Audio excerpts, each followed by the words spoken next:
Deus, vamos abrir as nossas Bíblias no Salmo 51. Salmo 51, a partir do versículo 1,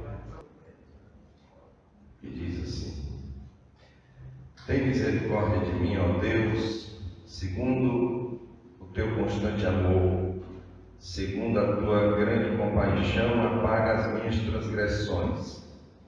Lava-me completamente da minha iniquidade e purifica-me do meu pecado.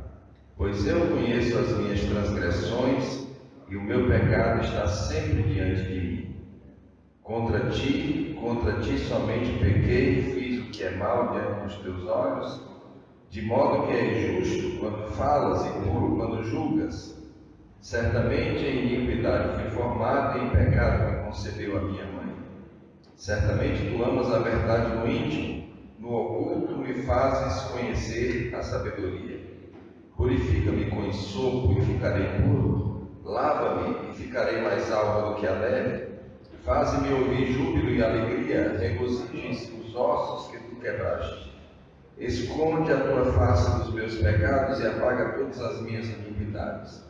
Cria em mim, ó Deus, um coração puro e renova em mim um espírito reto. Não me lances fora da tua presença e não retires de mim o teu Espírito Santo. Torna a dar-me a alegria da tua salvação e sustém-me com um espírito disposto a obedecer. Então ensinarei aos transgressores os teus caminhos e os pecadores a ti se converterão. Livra-me dos crimes de sangue, ó Deus, Deus da minha salvação, e a minha língua cantará a tua retidão. Abre, ó Senhor, os meus lábios, e a minha boca entoará o teu louvor. Não te comprases em sacrifícios, senão eu os traria. Não te deleitas em holocaustos. Os sacrifícios para Deus são o espírito quebrantado. A um coração quebrantado e contrito não desprezarás, ó Deus. Abençoa Sião segundo a tua boa vontade. Edifica os muros de Jerusalém, então te agradarás dos sacrifícios de retidão, dos holocaustos e das ofertas queimadas. Então sobre o teu altar se oferecerão novilhos. Vamos orar. Pai Santo e Justo, uma vez mais, Senhor Deus, lemos a tua palavra e a temos diante das nossas vidas. Queremos pedir ao Senhor que esteja falando aos nossos corações, trazendo-nos, ó Pai amado, o entendimento para vivermos uma vida que seja agradável a Ti. Ó Deus, abençoa cada um daqueles que estão aqui presentes nessa noite, suas famílias, e abençoa aqueles que nos acompanham, Senhor Deus, remotamente. Assim, Senhor da glória, tem misericórdia de cada um de nós e nos ajuda, pois é no nome de Jesus que nós te pedimos e te agradecemos. Amém e amém. Glória a Deus. Os irmãos conhecem uma palavra muito comum no meio evangélico, a palavra desviar. Eu ouvi falar de um pastor, dando testemunho, que ele primeiro foi se graduar nos Estados Unidos, depois foi se graduar num país da Europa. E nessa segunda graduação, o orientador dele era um professor muito estudado, muito conceituado, porém ateu. E então, nesses mestrados e doutorados, o que está buscando a graduação, ele recebe um orientador, alguém que já tenha, por exemplo, se ele vai buscar um mestrado, alguém que já tenha mestrado ou doutorado, ou pós-doutorado. E foi justamente isso que ele fez. Chegando lá naquele país, ele tinha que passar, me parece, 1 ano e meio. E então o professor entrega para ele vários livros, para ele ler aqueles livros, e em seguida escrever trabalhos sobre aqueles livros, sobre as teses defendidas por aqueles escritores. E ele relata que o orientador dele fez uma lista desses livros, e os livros eram de autores ou ateus ou os chamados cristãos liberais. Para os irmãos terem uma ideia, existem cristãos que acreditam que a Bíblia não é a palavra de Deus e outras coisas mais que nos trazem ficar mais pasmados do que isso, né? E aquele pastor disse que apesar de já ser crente, um cristão maduro, ele estava numa situação muito difícil. E de tanto ler aquelas matérias, aqueles ateus, aqueles cristãos liberais, ele disse que já não conseguia mais orar a Deus. De tanto ouvir dizer que Deus não existia, ele chegou a ficar quase à beira da descrença se realmente Deus existia ou não. E segundo ele, passou 1 mês e meio que ele não conseguia dizer uma palavra, mas ele chorava na presença de Deus, né? Talvez vocês conheçam alguém que foi para a universidade ou que foi para um ambiente anticristão e a pessoa de repente voltou ou ateu ou um crente sapecado, assim, que nem crente nem deixou de ser, e também alguém que se desviou completamente, né? Então, esse pastor, quando ele relata esse testemunho, ele disse que quando ele já não estava mais suportando, então ele ligou para um outro pastor e começou a conversar com aquele pastor, dizendo a ele, pediu ajuda, o que eu faço numa situação dessa? Ele disse, você experimentou o veneno, agora eu vou lhe dar o antídoto. Do mesmo jeito que ele lhe deu uma lista de livros venenosos, eu vou lhe dar uma lista de livros que vão abençoar a sua vida. E então você vai ter a sua fé restaurada. E assim ele fez. Ele entregou uma série de outros livros e ele começou a ler aqueles livros e realmente ele foi restaurado na sua fé. É preciso que nós nos lembremos que muitas pessoas têm experimentado essa mudança de vida e às vezes eles sequer percebem que estão indo para o abismo e por conta disso não pedem ajuda. Outros é porque acham que são já, digamos assim, adultos o suficiente e também não buscam ajuda. E isso tem ocasionado a queda de muita gente. Muita gente que poderia não ter caído está nessa situação porque não quis pedir ajuda. É preciso que eu e você saibamos que essa ideia de resvalar, de viver momentos de dificuldade, não é privilégio nem meu, nem de você, nem de qualquer outra pessoa. Abra sua Bíblia aí no Salmo de número 73 e você vai ver que um cidadão chamado Asaf escreveu esse salmo e ele começa o Salmo 73 dizendo: verdadeiramente bom é Deus para com Israel, para com os limpos de coração. Quanto a mim, os meus pés quase se desviaram. Por pouco faltou para que escorregassem os meus passos. E por que aconteceu isso? Ele diz no versículo 3: pois eu tive inveja dos soberbos, ao ver a prosperidade dos ímpios. Não há perdas na sua morte, o seu corpo é forte e sadio, são livres das tribulações dos mortais, não são afligidos pelos males humanos. Portanto, a soberba lhes serve de colar, vestem-se de violência como de um adorno. Os olhos deles estão inchados de gordura, não tem limite às imaginações do seu coração. Zombam e falam com malícia, na sua arrogância ameaçam com opressão. Erguem a boca contra os céus e a sua língua percorre a terra, pelo que o seu povo volta a eles e bebe água em abundância. Dizem, como sabe Deus? Ou há conhecimento no Altíssimo? São assim os ímpios, sempre em segurança, e suas riquezas aumentam. Na verdade, que em vão purifiquei o meu coração, em vão lavei minhas mãos na inocência, o dia todo sou afligido, sou castigado cada dia. Se eu tivesse dito, falarei assim, teria traído a geração de meus filhos.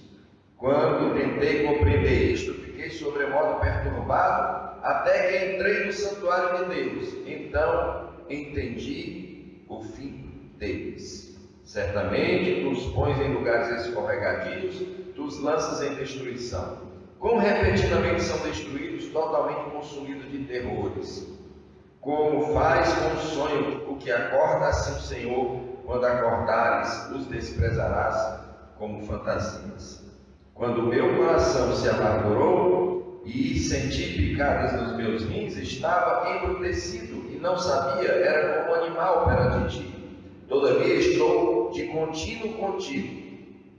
Nós vamos ver que esse salmista começou a olhar para a prosperidade dos ímpios. E o texto é algo elucidativo, né? Basta ler. Aí a gente percebe que quando ele estava quase resvalando, ele entrou no santuário de Deus. Ele entrou na presença de Deus.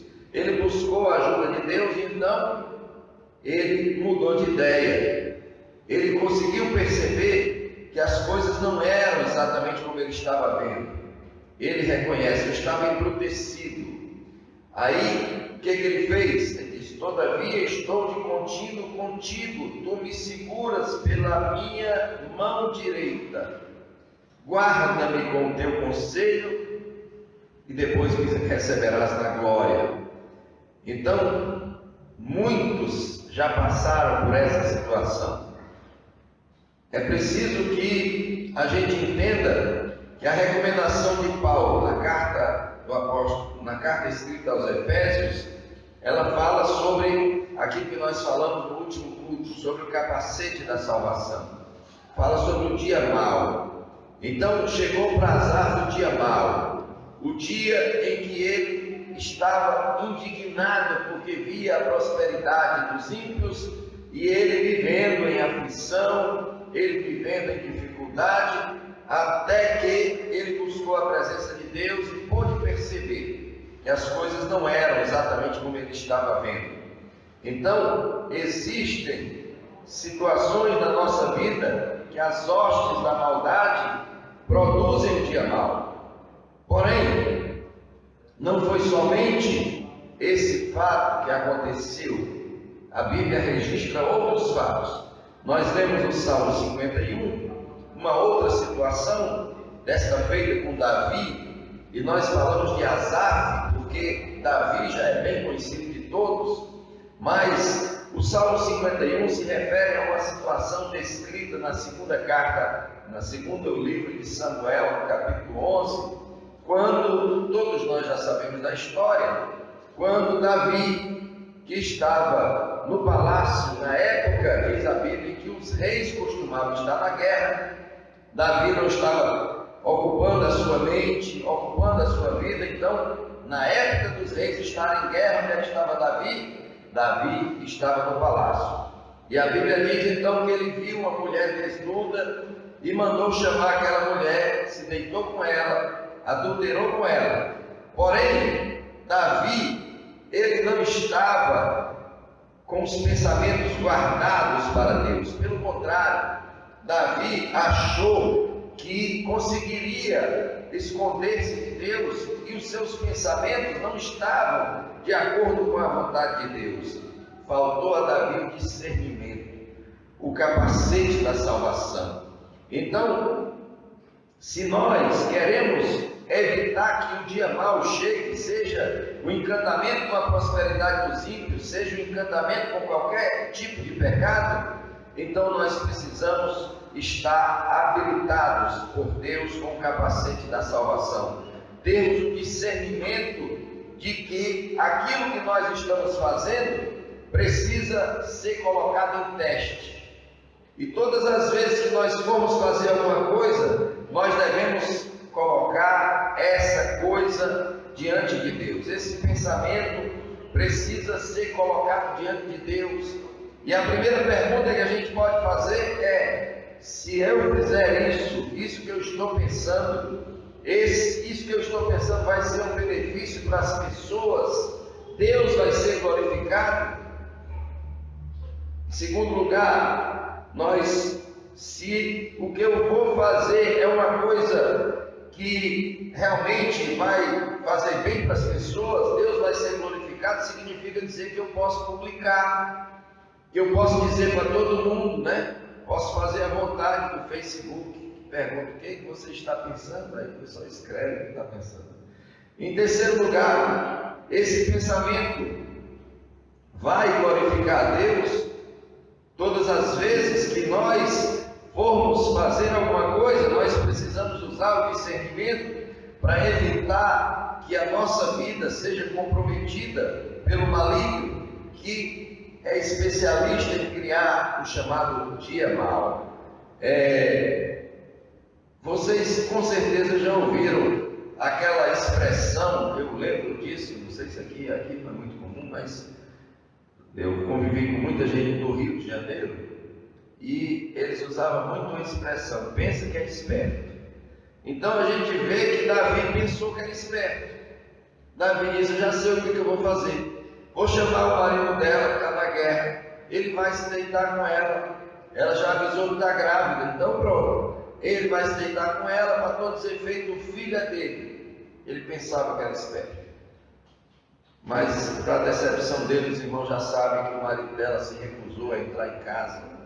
E quando Davi viu que não funcionou o seu plano maligno, associado com as hostes malignas, então Davi disse: então pronto, vamos fazer uma coisa mais forte. Vamos chamar Joabe. Chamou Joabe, que era o comandante do exército, e disse: pega esse Urias, bote ele bem na frente, no lugar mais perigoso que tiver. E assim foi feito, e ele morreu. E aí Davi disse: pronto, resolvi meu problema, né? Ninguém vai reclamar de nada. Acontece que ele estava fazendo tudo aquilo que Deus reprovava, e os pensamentos dele não estavam sendo levados cativos à presença de Deus. Pelo contrário, ele estava querendo esconder todos os seus pecados, até que um dia chega o profeta Natã e se coloca diante do rei, e de uma forma muito criativa. E eu costumo sempre dizer que Natã devia estar com muito medo, né? Porque ele estava confrontando o rei, e confrontar o rei era um perigo, porque o rei tinha poder de vida e de morte. E então, quando Natã confrontou Davi, contando a história de um cidadão que tinha várias ovelhas, e tinha um outro cidadão que tinha só uma ovelhinha, e aquele que tinha várias ovelhas sacrificou a ovelhinha daquele que tinha uma só. O que o rei acha disso? E então Davi diz a sentença: esse homem deve morrer. E aí eu imagino que a vontade de Natã era sair de perto, mas ele teve que ser realmente profeta, e ele disse: pois esse homem é o Senhor. E aí nós conhecemos a história como Davi, que não era um homem segundo o coração de Deus porque pecava muito, mas porque se arrependia dos seus pecados. E nós sabemos que Davi se arrependeu amargamente, buscou o perdão de Deus, e Davi começou a se lembrar das promessas de Deus. E aí o Salmo 51 demonstra que Davi tinha uma mente, um pensamento que tinha arquivos sobre o conhecimento de Deus. Então, o Salmo 51, Davi diz assim: Senhor, tem misericórdia de mim segundo o teu constante amor. Constante amor. Você certamente já ouviu falar de pessoas que tem dias que está amando, tem dia que está aborrecendo, né? Tem gente que lhe trata bem no dia, no outro dia lhe trata mal. Deus não é assim. O amor de Deus é constante. O amor de Deus não tem mudança, não tem sombra de variação. Pastor, mas se eu desagradar a Deus, se eu pecar, A Bíblia diz que Deus prova o seu amor para conosco pelo fato de Jesus Cristo ter morrido por nós, sendo nós ainda pecadores. Se eu amo alguém, eu não vou amar essa pessoa só quando essa pessoa me faz bem. Eu posso até ficar com raiva de um filho que está fazendo tolice, né? Aborrecer o que ele faz, mas não deixarei de amá-lo. A minha esposa, tem dias que ela faz coisas comigo e outros dias eu faço coisas com ela, mas nós não deixamos de nos amar. Apesar dos contraditórios da vida, a gente procura ter um amor constante. E Davi sabia disso. Eu e você precisamos saber disso. O amor de Deus é constante. Ele continua sendo bom, Ele continua sendo Deus. A gente canta essa música. E o amor de Deus é constante. O amor de Deus não tem sombra de variação. O amor de Deus é segundo a sua compaixão. E eu e você precisamos sempre ter essa verdade diante de nós. É preciso que eu, que você, que cada um de nós coloque diante de si essa verdade. Ouvi um testemunho de uma mulher que tinha diante de si duas verdades.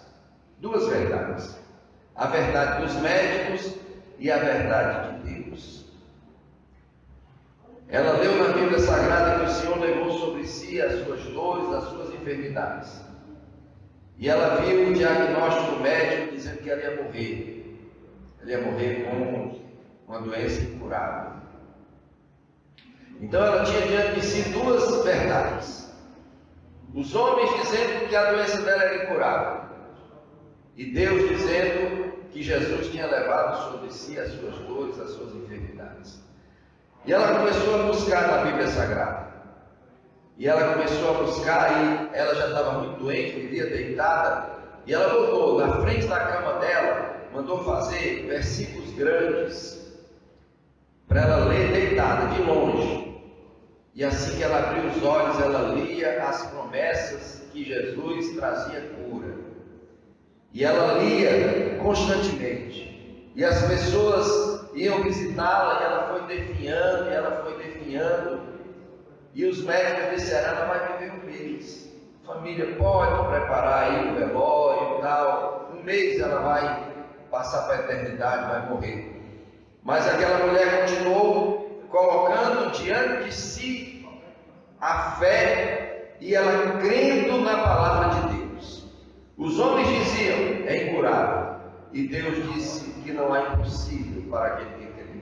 E ela continuou crendo e lia todos os dias aquelas promessas. E ela lia, cada vez que ela abria os olhos, olhava para as paredes do quarto dela, ela lia aquelas promessas. E ela foi, de repente, melhorando.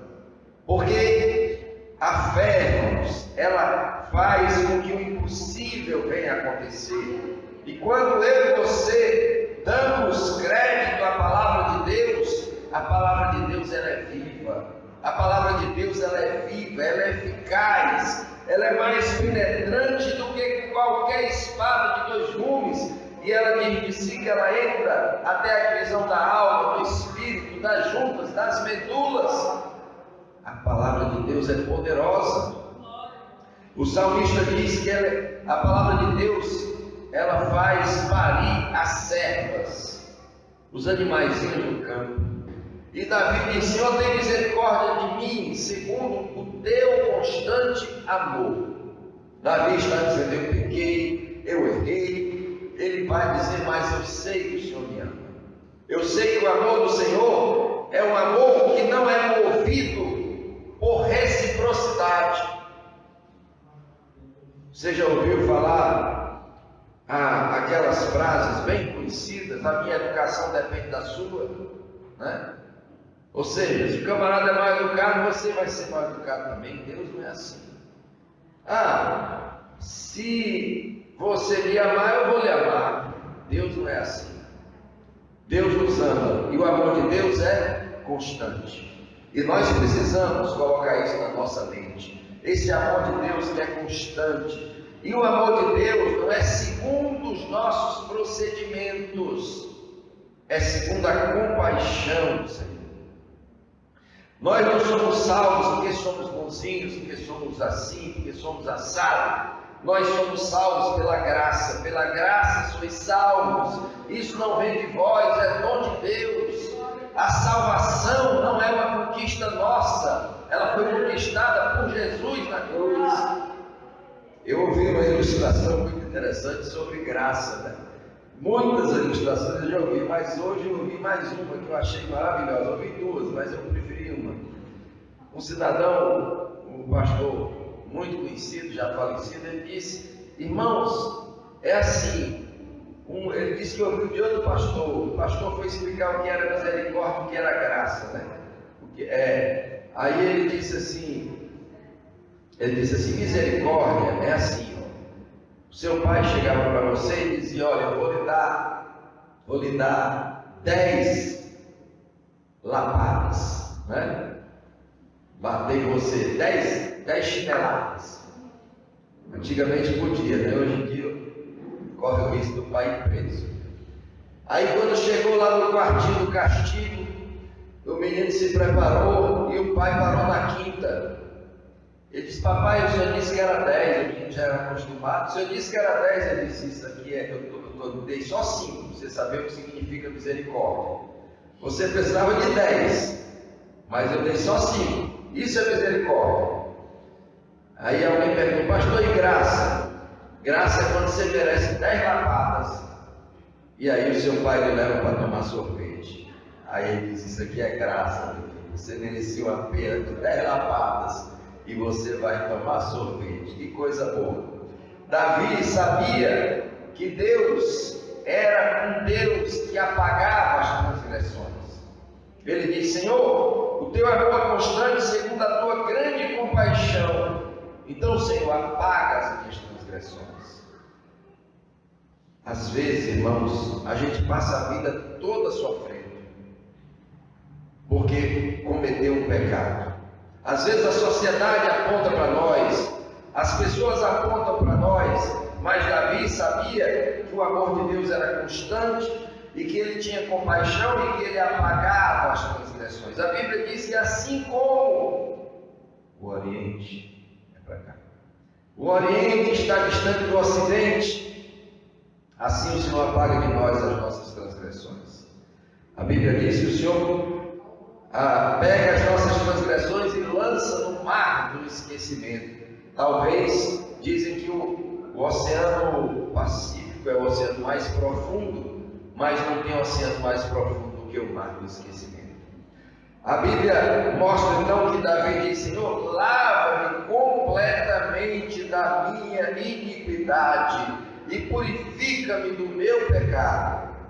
E aí vem algo extremamente importante.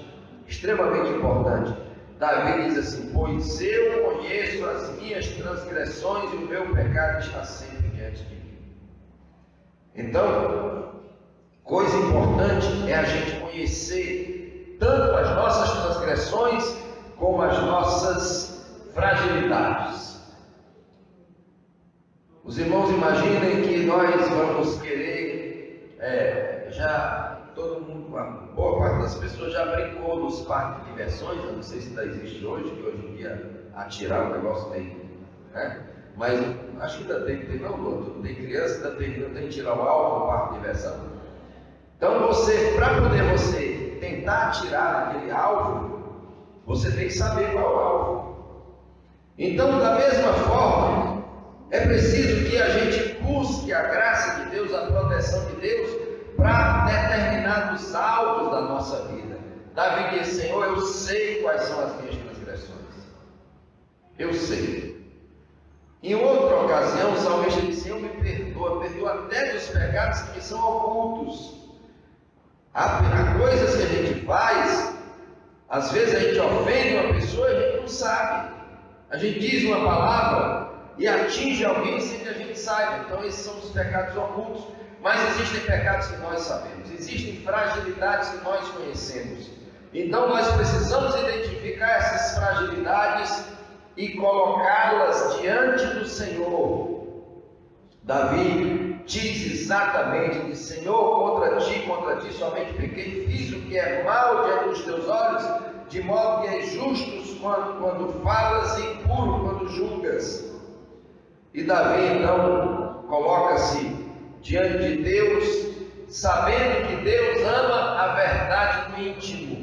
Eu posso me apresentar para os irmãos como sendo uma pessoa limpa e cheirosa, né? Conforme diz aquele humorista Falcão, tem uma música que diz: eu sei que a burguesia fede, mas tem dinheiro para comprar perfume. Então, a pessoa se apresenta muito cheirosa, porque tem dinheiro para comprar perfume, mas é terrivelmente fedorenta. E aí, para os homens, parece um grande cheiro, mas Deus conhece a nossa verdade no íntimo. Era como o general Naamã. O general Naamã era um homem que se tornava paramentado, não tirava a roupa em público, naturalmente, né? Mas dentro de casa, a mulher sabia que ele era leproso. Aquela criada israelita que morava, aquela adolescente que morava, sabia que ele era leproso. Davi sabia que Deus amava a verdade no íntimo.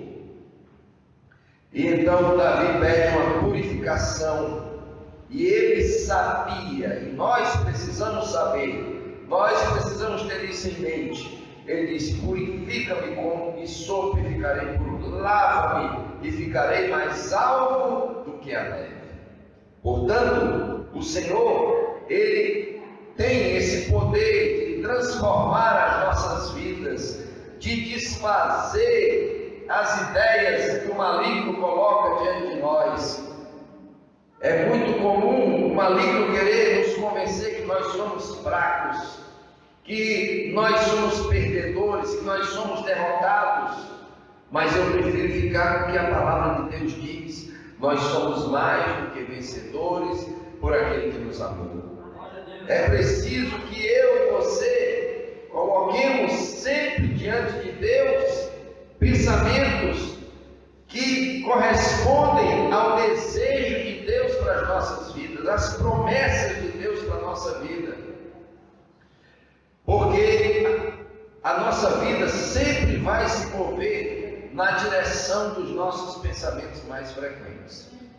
Eu conheço um cidadão que era pobre, muito pobre. Pobre daquele tipo de pobreza que ele tinha que ir para o centro a pé, porque não tinha o dinheiro do ônibus. Aquele pobre que, às vezes eu não cheguei a conhecer pobre desse jeito, mas ele mesmo conta. Aquele pobre que não tinha dinheiro para comprar um desodorante bom, um perfume bom. Então, quando ele, em determinadas situações, faltava dinheiro até para o desodorante. Esse cidadão, ele hoje em dia tem muita coisa, muitas posses. Mas eu vou dizer uma coisa para os irmãos: ele vai dormir muito cedo. Uma vez eu estava usando o carro dele, ele me deu um motorista e um carro para fazer uma viagem. Ele é muito abençoador da obra de Deus. Ele forneceu: pastor, paga esse carro, né? O motorista vai me levar, e o carro deu prego no interior do estado. E aí terminou o culto, o carro deu prego. Aí eu disse: ligue para ele. O motorista disse: essa hora ele está dormindo. Já fechou a porta do quarto e ninguém bate. 9 horas da noite ele já está dormindo, porque ele acorda às 4 da manhã. E de 4 da manhã até 9 horas da noite ele pensava muito em uma coisa: o que era? Ganhar dinheiro. E ele ganhou bastante dinheiro. Porque a nossa vida vai sempre se mover na direção dos nossos pensamentos mais frequentes. Se eu penso em ganhar dinheiro, naturalmente eu passo o dia todo pensando em ganhar dinheiro. Pastor, só pensar resolve? Não, mas eu pensando, né? Eu mando em casa, penso em ajeitar as pedras de granito lá do Davi, etc e tal, né? E ele passa o dia pensando nessas coisas. Ele faz isso muito bem. E assim cada um de nós, professor, pensa em como dar uma aula melhor e tudo mais. Então, é uma verdade que a nossa vida sempre vai se mover na direção dos nossos pensamentos mais frequentes. Se a gente começar a pensar, pastor, mas isso é verdade mesmo? Essa história tem fundamentação bíblica? Abra aí a sua Bíblia, no livro de Provérbios, capítulo 23, versículo 7, que diz assim: pois como imaginou na sua alma, assim é. Capítulo 23, versículo 7. Como imaginou na sua alma, assim é. Veja aí, Luana, na linguagem de hoje, o que está escrito. Assim como imaginou na sua alma, assim é.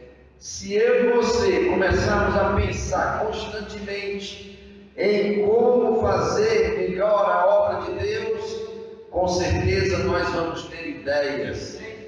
23, 7. Ideias que vão cada dia mais. À medida que a gente pensa em coisas constantemente, os nossos pensamentos mais frequentes movem a direção da nossa vida. Não pense que se eu passar o dia todinho pensando em notícias, pensando em dólar, quando chegar aqui de noite eu vou ter alguma coisa para dizer para os irmãos. Eu só tenho alguma coisa para dizer para os irmãos porque eu passei boa parte do dia meditando, pesquisando. Durante toda a semana eu já venho lendo alguma coisa, eu já venho pensando a respeito do assunto. Então a vida da gente se move pelos nossos pensamentos. No capítulo 4 de Provérbios, versículo 23, diz assim: sobre tudo que se deve guardar, guarda o teu coração, porque dele procedem as saídas da vida. Não tem como, irmãos. Nós podemos imaginar que aquilo que nós fazemos é o resultado daquilo que nós pensamos. E a mente do homem é o grande campo de batalha. Uma pessoa conta a história de que ele teve uma discussão com um colega de trabalho, e eles chegaram muito cedo na empresa. E aí o colega de trabalho disse: olha, você é isso, você é aquilo outro, e que hoje você vai ficar preso aqui nessa sala. Aí ele trancou a sala, né? E o cidadão ficou lá batendo na porta: abra aí. E ele foi trabalhar. Aí quando ele ia lá um pouquinho adiante, ele voltou e abriu. Ele disse: eu vou abrir a porta, vou deixar ele aí dentro. Na hora que ele quiser sair, ele sai. O que aconteceu? Ele passou o dia todinho na sala. A porta estava aberta, mas ele pensou que estava fechada. E ele passou o dia todinho, cansou de gritar, ninguém foi acudido. Ele passou o dia todinho na sala. Então, muitas pessoas vivem nessa prisão, prisões mentais, prisões espirituais. Na realidade, nós já somos livres. Foi isso que Paulo escreveu aos Gálatas: estai, pois, firmes na liberdade, porque Cristo nos libertou. Mas tem muita gente que está preso nas armadilhas do inimigo. É por isso que nós precisamos ter o discernimento, ter a mente de Cristo. É por isso que a gente precisa ter o capacete da salvação, porque o capacete ele protege os nossos ouvidos para que a gente não ouça determinadas coisas. Ele protege os nossos olhos, o nosso nariz, a nossa boca. Eu e você somos chamados por Deus para vivermos livres. Jesus disse: conhecereis a verdade vos libertará. Se nós conhecermos a verdade, nós vamos experimentar a liberdade que Cristo nos libertou. Os Gálatas estavam novamente sendo engodados pelas sutis armadilhas do inimigo. Então, eu e você precisamos de saber qual é a verdade de Deus sobre nós. Qual é a verdade de Deus sobre nós? Por quê? Porque nós vamos constantemente ouvir as mentiras do diabo para nós. O diabo está sempre querendo mentir para nós. Então, existem momentos, o chamado dia mau, que o inimigo se levanta. A Bíblia diz que nós devemos seguir as pisadas de Jesus. Vamos lembrar, Jesus estava vivendo um dia mau. Jesus disse: olha, eu vou morrer contou para os discípulos. Aí Pedro se levantou e disse: Senhor, de jeito nenhum, o senhor não. Aí Pedro queria que Jesus se transformasse numa vítima. Que plano era esse? Aí Jesus, sabendo qual era o plano de Deus, ele disse: para trás de mim, Satanás. Jesus sabia que Pedro estava simplesmente dando lugar ao diabo. Era uma mentira do diabo para Jesus, mas a verdade de Deus sobre Jesus, ele tinha conhecimento. Muitas vezes a gente precisa olhar para a nossa vida e fazer um teste. Eu escolho ser uma pessoa preocupada ou escolho ser uma pessoa confiante? Pastor, às vezes, pastor, eu sou muito preocupado. Mas eu escolho ser preocupado ou confiante? Se eu estou sendo preocupado, eu tenho que colocar diante de mim as promessas de Deus que diz que nós não devemos nos preocupar com coisa alguma. Antes, as nossas preocupações devem ser colocadas diante de Deus. Pastor, mas pastor, eu já fiz isso, eu não estou conseguindo não. Pois tente mais. Tente mais, porque a Bíblia diz que os que confiam no Senhor são como os montes de Sião, que não se abalam, mas permanecem para sempre. Então, por que eu estou preocupado? Aí alguém pode perguntar: pastor, você não se preocupa com nada? Eu me preocupo muito, mas eu estou preocupado. Tem contas para pagar aqui da igreja, né? Tem as minhas contas, está chegando no final do ano, a minha profissão. Se eu não ganhar dinheiro até o dia 15 de dezembro, depois daí que eu ganhar é mais difícil. E aí? Eu tenho aprendido a confiar no Senhor. Apesar de todas as dificuldades, eu tenho visto que o Senhor é fiel. E eu procuro colocar diante de Deus essa confiança. Lógico que eu trabalho, que eu me preparo. A Bíblia diz que eu devo fazer como uma formiga. O que a formiga faz? No verão, ela junta alguma coisa, porque no inverno ela não pode fazer nada, então ela tem que comer. Tem que fazer a mesma coisa. No meu caso, a minha profissão é mais ou menos isso. E muitas outras. Então, a gente tem que fazer a escolha. Eu vou ser preocupado ou eu vou ser confiante? Normalmente a gente se preocupa quando a gente não faz a nossa parte. Quando eu faço a minha parte, eu fico tranquilo. Pastor, mas não aconteceu nunca do senhor trabalhar e não conseguir acumular? Já. E aí o que o senhor fez? Bom, se eu tiver trabalhado, me esforçado, eu fico tranquilo. Agora, se eu tiver preguiçado, aí eu não fico tranquilo, porque eu não fiz a minha parte. Aí eu estou trazendo tribulação para mim. Mas se eu tiver feito a minha parte, eu vou confiar no Senhor. Eu escolho ter uma mente negativa ou uma mente positiva. Eu escolho ter uma mente mundana ou uma mente espiritual. São escolhas. Eu escolho viver como um perdido ou viver como um salvo. Se eu penso como um perdido, o que vai acontecer? Eu vou ser perdido. Mas se eu penso como um salvo, eu vou experimentar a realidade de salvo. Se os meus pensamentos são pensamentos espirituais, eu não vou viver uma realidade mundana. Mas se eu me encho de pensamentos mundanos, tem gente que não, pastor, não pensa nas coisas do mundo não. Aí o que a pessoa canta? Graças a Deus eu não lembro mais. Eu só me lembro de música muito antiga, né? As músicas de hoje eu não sei mais. Eu não sei nem dizer o exemplo das músicas de hoje, que são horríveis. Mas seja lá o que for, né? Mas se você enche a sua... eu fico lá cantando as músicas, não sei nem o nome dos cantores, mas graças a Deus eu nem me lembro mais. Mas dos de hoje aí, né? Eu vou me lembrar ainda dos mais ou menos modernos, mas seja lá quem for que está falando, Anitta, pronto. Eu não sei, se você perguntar o que ela canta, eu não sei, graças a Deus. Mas seja lá essa ou outras parecidas. Tem uma que aparece na televisão, uma Isa, eu também não sei o que ela canta, mas eu já vi na TV. Enfim, Mas o que esse pessoal canta?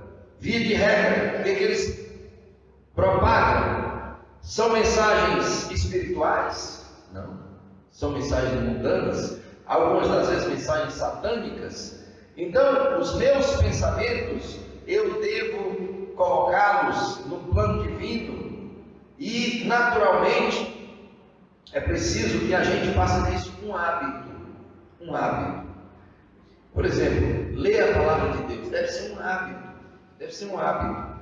Já foi provado cientificamente que os nossos hábitos, eles criam como se fossem caminhos dentro da nossa mente. Está entendendo? Vocês certamente já viram acontecer, né? Quando antigamente tinha aqueles campinhos, antes das areninhas, era um campinho mesmo, né? Cheio de grama. Aí botava grama bem verdinha. E aí os habitantes do bairro começavam a passar por meio, faziam um caminho dele. Aí no meio da grama, tinha onde o povo pisava, ficava aquele caminho. Pois os cientistas descobriram que a nossa cabeça funciona do mesmo jeito. Você percorre sempre aquele caminho, irmãos, até jumento é assim, desculpe a comparação. Se acostuma com o caminho, vai naquele caminho. Eu já morei no sertão, e você, indo para algum lugar, é uma dificuldade, mas para voltar para casa, pode soltar, pode fechar os olhos que ele volta, automaticamente. Assim também, a nossa vida deve ser vigiada para que os nossos caminhos sejam caminhos de confiança em Deus, de esperar o melhor de Deus, caminhos espirituais, caminhos de salvo, e isso deve estar